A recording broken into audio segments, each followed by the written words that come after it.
இந்த குழந்தைகளை வச்சு எப்படி ஓட் கேன்வசிங் பண்ணி அம்மா அப்பா தாத்தா கூட பிறந்தவங்களை மிரட்டி இந்த குழந்தைகள் ஓட் போட வைத்திருக்கிறார்கள் சொல்லி அதை சேலஞ்ச் பண்ணி கேட்டிருக்கிறேன். எனக்கு இருந்த முதுகெலும்புக்கடா இந்த அரசியல் கட்சிகளுக்கு இல்லை. ஒரு 2 வீக்ஸ்க்கு முன்னால் நான் வந்து டிஎம்கேல ஒரு அரசியல் அவங்க கட்சியில் ஒரு பதவி இயக்கும் ஒரு தலைவரை பேசும்போது இதே கேள்வி கேட்டேன்.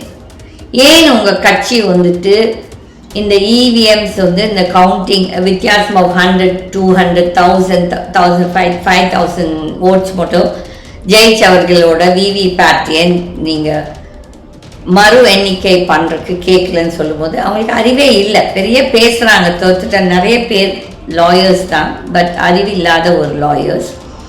அதுக்கப்புறம் வந்துட்டு நாங்கள்லாம் பப்ளிக் இன்ட்ரெஸ்ட் லிட்டிகேஷன் தான் போட முடியும் தவிர்த்துட்டு நான் எலெக்ஷனுக்கு நிற்கலை.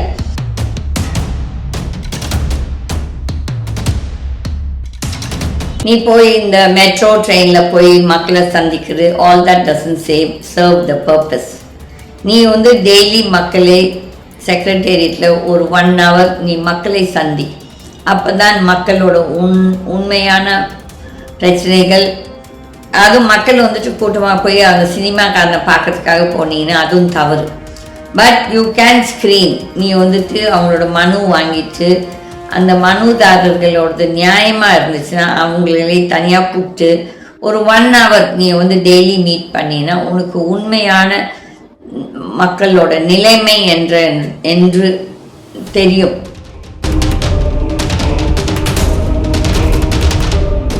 உனக்கு வந்து உன்னோட ஜனநாயகன் படத்தை பற்றி தான் நீ கவலைப்பட்டு கொண்டிருக்கிறார். உன்னோட சினிமா கூட வந்தவர்களுக்கு தான் நீ பதவி கொடுத்து கொண்டு இருக்கிறாய். நான் ஒரு அப்பாயின்மெண்ட் உனக்கு கேட்டிருக்கிறேன், எனக்கெல்லாம் நீ கொடுக்க மாட்டேன். எனக்கெல்லாம் அதை பற்றி கவலை கிடையாது. You are the loser, I am least with bothered. என் கடவுள் என்ன செய்ய சொல்லுதோ நான் செய்து கொண்டிருக்கிறேன்.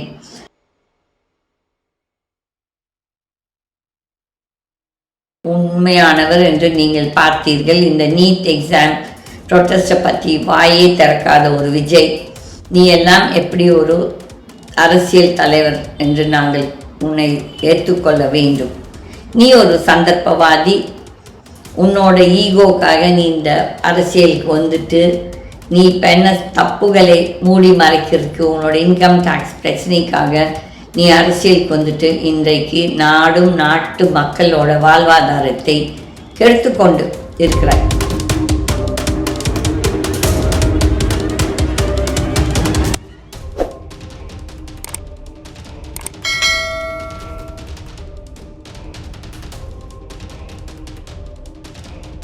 இன்னும் டெல்லியில் பார்லிமெண்டில் சர்ச்சை சென்று கொண்டு தான் இருக்கிறது இந்த நீட் பிரச்சனையால்.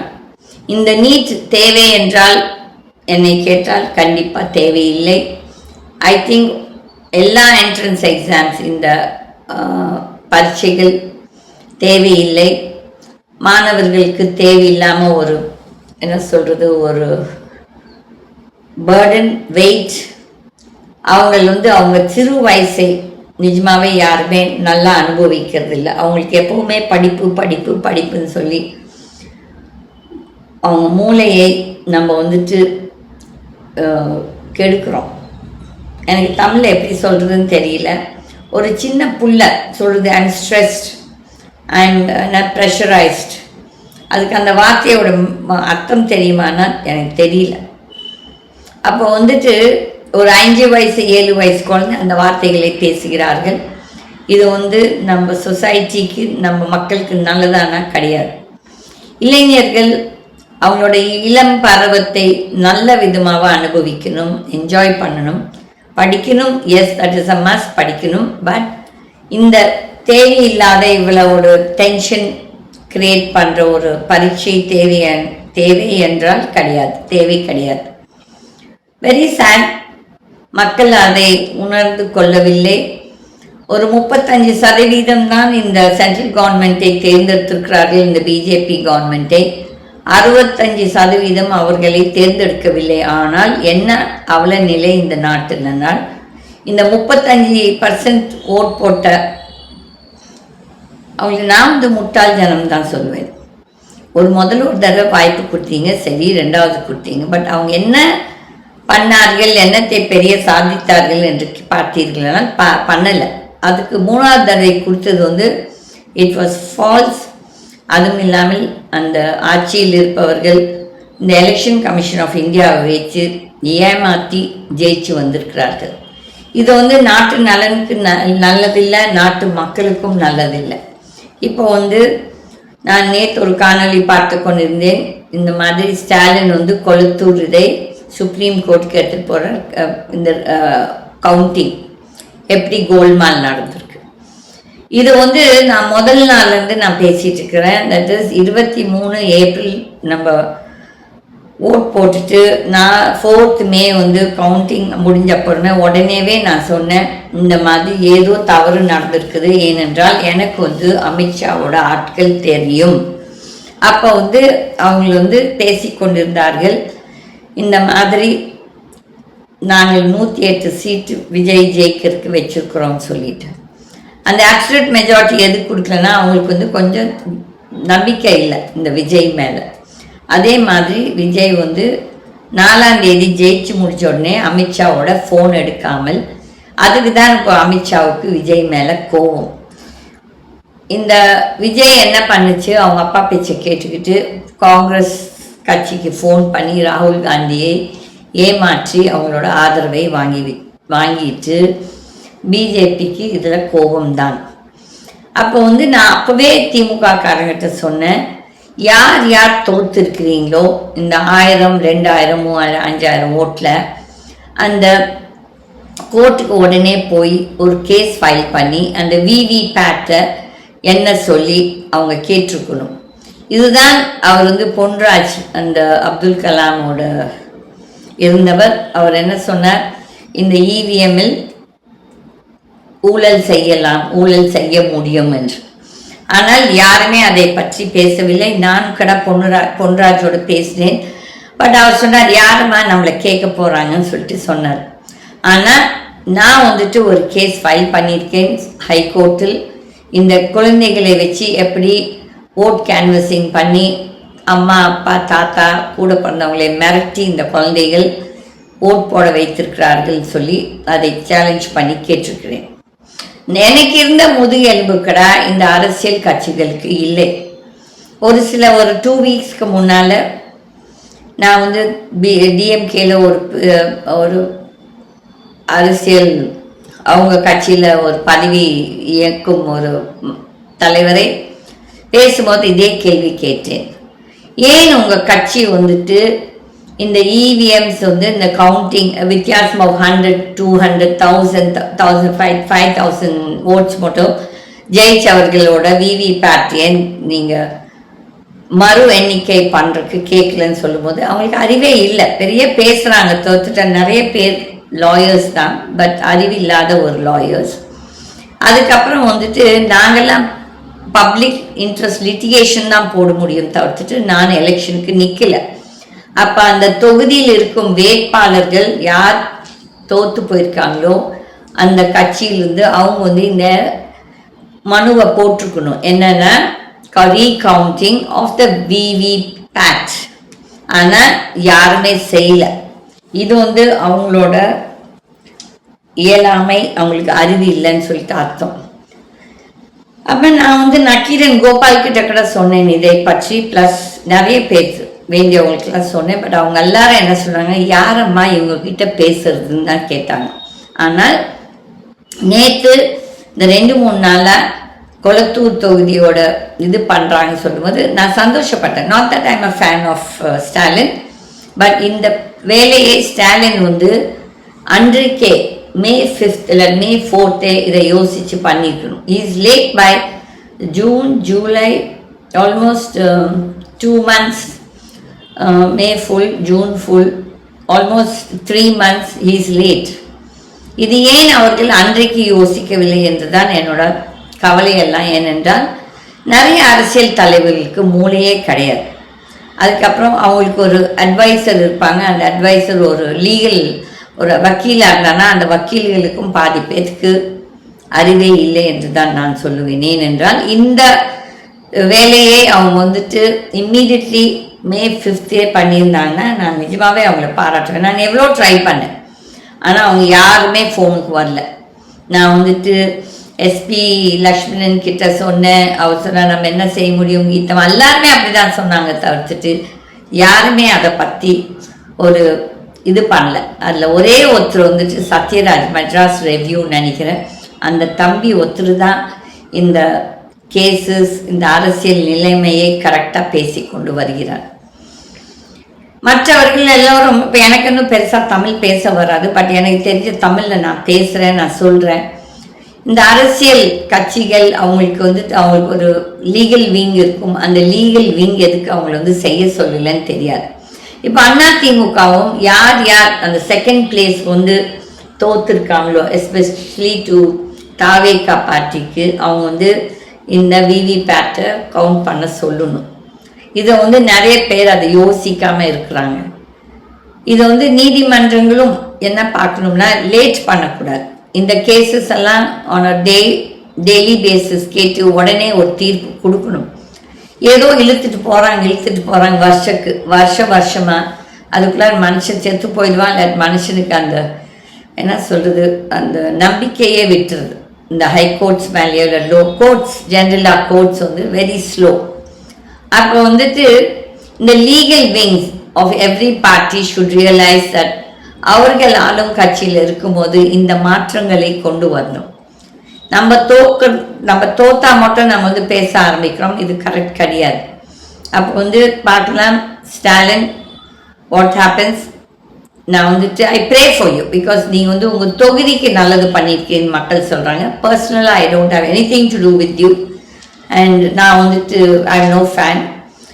நீங்கள் நல்லது செய்தால் நான் பாராட்டுவேன், நீங்கள் தவறு செய்தால் நான் அதை குற்றம் சொல்லுவேன். அதற்காக நீங்கள் என்னை எஃப்ஐஆர் போட்டிருக்கீங்க, என்னை மிரட்டியிருக்கீங்க. நான் அதை பற்றி கவலைப்படலை. என்னோட கடவுள் என்னை பேச சொல்லுகிறார், நான் பேசுகிறேன். உங்களுக்கு நம்பிக்கை இருந்தால் நம்புங்க, நம்பாட்டி அதை பற்றி எனக்கு ஒன்றும் கிடையாது. ஆனால் யார் தவறு செய்தாலும் தட்டி கேட்கணும் என்றது தான் என்னோட கடவுளோட உத்தரவு. அப்போது இந்த எலெக்ஷன் கவுண்டிங் எந்த அளவுக்கு நியாயமாக நடந்தது. In fact one of my friend advocate தான் வந்துட்டு அந்த பேலட் பேப்பர் ஓட்ஸ் அந்த கவுண்டிங் பற்றி அவர் ஒரு கேஸ் போட்டிருக்கார். அதுவும் எவ்வளோ சீக்கிரத்தில் வருமோ தெரியாது. ஆனால் இந்த மதுரை பெஞ்ச் வந்து இந்த கரூர் மக்களுக்கு அந்த அரசாங்க வேலை கொடுத்தது தவறு என்று சொன்னது சீக்கிரமாக அந்த தீர்ப்பு வந்துச்சு. அதே மாதிரி இந்த எலெக்ஷன் பெட்டிஷன் கேஸஸும் சீக்கிரமாக பதில் கொடுக்கணும். ஏனென்றால் இழுத்தீங்கன்னா அந்த கேஸோட essence of the case itself போயிடும். There is no point. நாங்கள்லாம் ஆக்டிவிஸ்ட், நான்லாம் வந்துட்டு யார்கிட்ட பணம் கேட்டு மிரட்டியோ அந்த மாதிரி எனக்கு ஆக்டிவிசம் இந்த கரப்ஷன் ஆக்டிவிட்டீஸ் பண்ணுன்னு சொல்லிட்டு எனக்கு எதுவுமே தேவையில்லை. ஆன்டி கரப்ஷன் ஆக்டிவிட்டீஸ் நான் பார்க்குறேன். ஆனால் இது எனக்கு தான் waste of time and money. அப்புறமே எங்களுக்கு தான் மன உளைச்சல். ஸோ ஆகிய மக்கள் நீங்கள் எல்லோருமே உங்களுக்கு ஒரு பங்கு இருக்கிறது. நாடும் நல்லா இருக்கணும், நாட்டு மக்களும் நல்லா இருக்கணும். ஆகியால் இந்த மாதிரி அரசியல் அயோக்கியர்களுக்கு, அதுக்கப்புறம் அறிவில்லாதவர்களுக்கு நீங்கள் ஓட் போட்டு தேர்ந்தெடுத்தால் நாடு என்ன ஆகும்னு சொல்லிட்டு இன்றைக்கு இருக்க நிலைமை உங்களுக்கு ஒரு உதாரணம். மிஸ்டர் விஜய், நீங்கள் வந்து வாய் திறந்து பேசுறதில்ல, எங்கே போய் ஒழிஞ்சிட்ருக்கீங்களோ எனக்கு தெரியாது. You are exactly like Modi.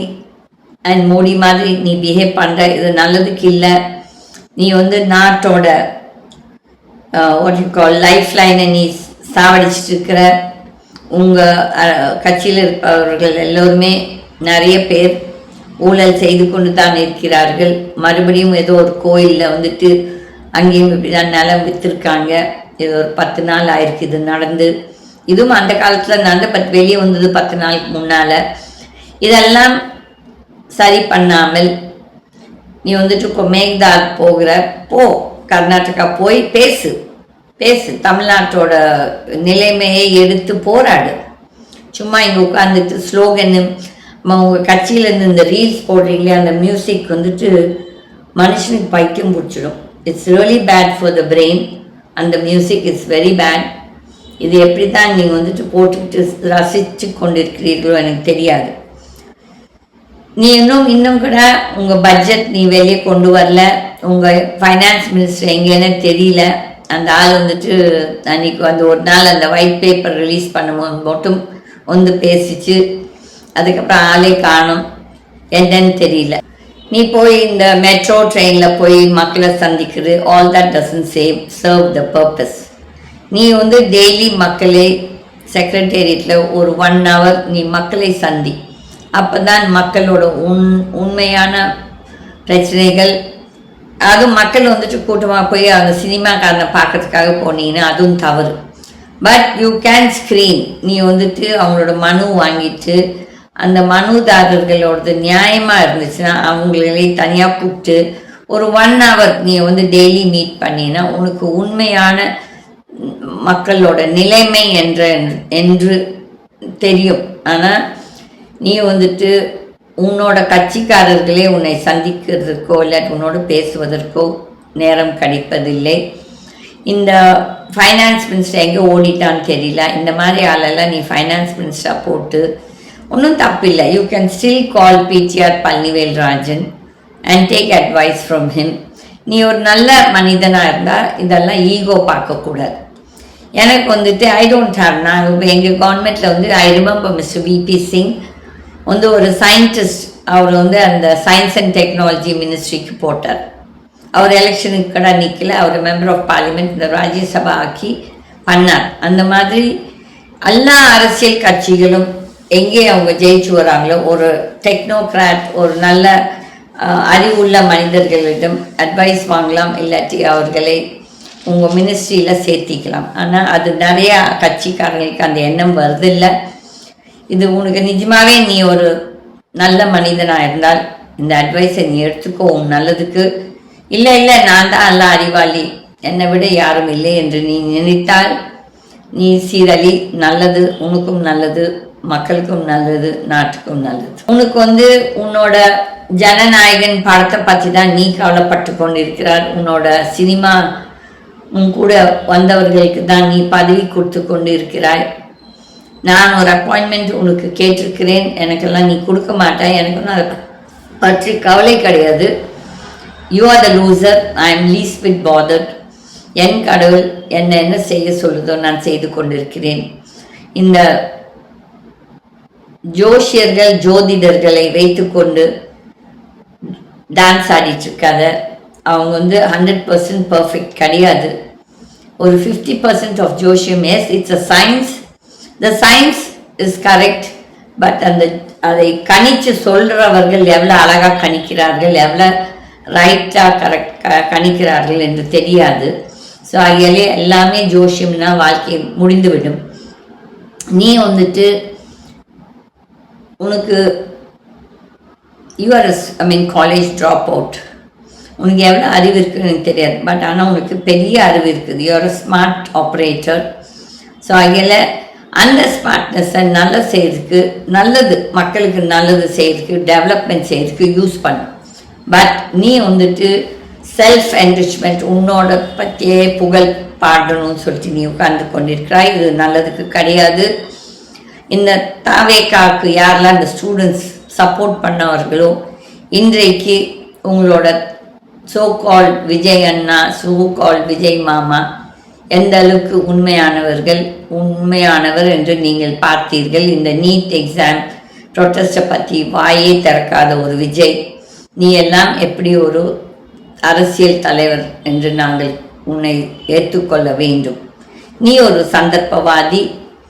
உன்னோட ஈகோக்காக நீ இந்த அரசியலுக்கு வந்துட்டு நீ இப்போ என்ன தப்புகளை மூடி மறைக்கிறதுக்கு, உன்னோட இன்கம் டேக்ஸ் பிரச்சனைக்காக நீ அரசியலுக்கு வந்துட்டு இன்றைக்கு நாடும் நாட்டு மக்களோட வாழ்வாதாரத்தை கெடுத்து கொண்டு இருக்கிறாய். அதில் இட்ஸ் நாட் குட் விஜய். எப்பவும் செல்ஃப் இன்ட்ராஸ்பெக்ஷன் இருக்கணும். அந்த ஆணவம் திமிர் எல்லாம் நல்லதுக்கு கிடையாது. அழிவு வர்றதுக்கு தான் இதெல்லாம் உங்களுக்கு வரும். நீ நிஜமாகவே மக்களுக்காக ஃபீல் பண்ணுறேன்னா அந்த பெண்கள் எவ்வளோ பேர் உன்னோட ஆட்சி வந்தப்புறம் ரேப்பான பெண்கள், அடிப்பட்ட பெண்கள், கஷ்டப்படும் பெண்கள் எவ்வளோ பேர் உனக்கு பார்க்கணும், உன்னை சந்திக்கணும், அவர்கள் குறைகளை சொல்லணும் இருக்கிற போது நீ அவங்களை சந்திக்கிறதில்ல. நீ ஒரு பணக்காரர்கள் இந்த யார் யார் டெண்டர் போட்டு அவங்களுக்கு உங்ககிட்ட என்ன வேலை இருக்கும் அந்த மாதிரி மக்களை தான் நீ சந்திக்கிறாய். இது very soon you will get expose. நீயும் மோடி மாதிரி கண்டிப்பாக உனக்கும் மோடிக்கும் ஒரே மாதிரி ஒரு எண்டு வரும் கண்டிப்பாக. இன்றைக்கு வெள்ளிக்கிழமை நான் சொல்லுகிறேன், நீ ஒரு யங் பர்சன், நீ என் குழந்தைகள் வயசில் இருக்கிறாய். நீ உன்னோட போக்கை மாற்றிக்கொள், இல்லாட்டி இது நல்லதுக்கு இல்லை. நன்றி, வணக்கம்.